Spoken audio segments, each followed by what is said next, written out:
Korido at buhay na pinagdaanan ng tatlong prinsipeng magkakapatid na anak ng Haring Fernando at ng Reyna Valeriana sa Kahariang Berbanya.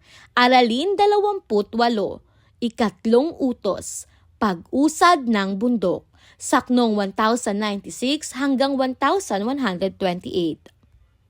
Kinaumagahan, ipinatawag ni Haring Salermo si Don Juan upang ipabatid ang ikatlong pagsubok.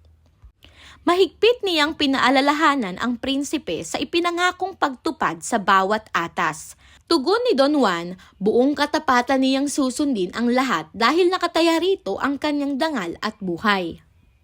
Itinuro ng hari ang isang mataas at matarik na bundok na tanaw mula sa bintana ng palasyo.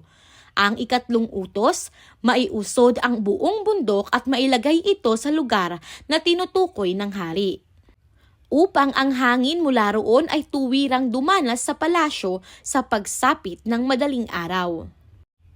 Agad nalungkot si Don Juan sa bigat ng tungkulin. Alam niyang imposibleng magawa ito ng mag-isa. Kaya nang sumapit ang gabi, nagtungo siya kay Doña Mariang Butihin upang ipaliwanag ang ikatlong utos ng ama. Tahimik na nakinig si Doña Maria at may tiwalang sinabi, "Huwag kang mangamba, Don Juan. Madali kong maipatutupad ang ipinag-uutos ng aking ama." Lumipas ang gabi na magkasama sila sa tabing dagat.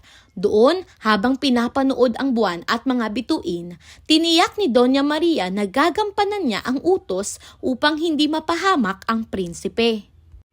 Pagsapit ng madaling araw, naisakatuparan na ang utos, na ilipat ang bundok, na itapat ito sa bintana ng palasyo at ang hangin mula rito ay dumaloy ng maayos sa silid ng hari. Nagulat si Haring Salermo nang makita ang kaganapan. Hindi niya maipaliwanag kung paano naisagawa ang isang gawaing ganito kabigat. Namangha siya ngunit hindi pa rin nagpakita ng tuwa. Sa halip, agad siyang nag-isip ng panibagong pagsubok upang muling subukin si Don Juan.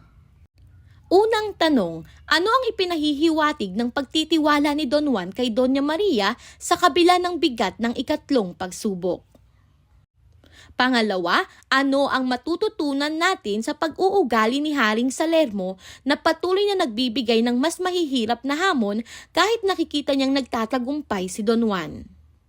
Mahalagang kaisipan, kapag ang isang tao ay may kasama at katuwang na tapat, ang imposibleng gawain ay nagiging posible. Ang pagtutulungan at tiwala ay higit na makapangyarihan kaysa anumang pagsubok.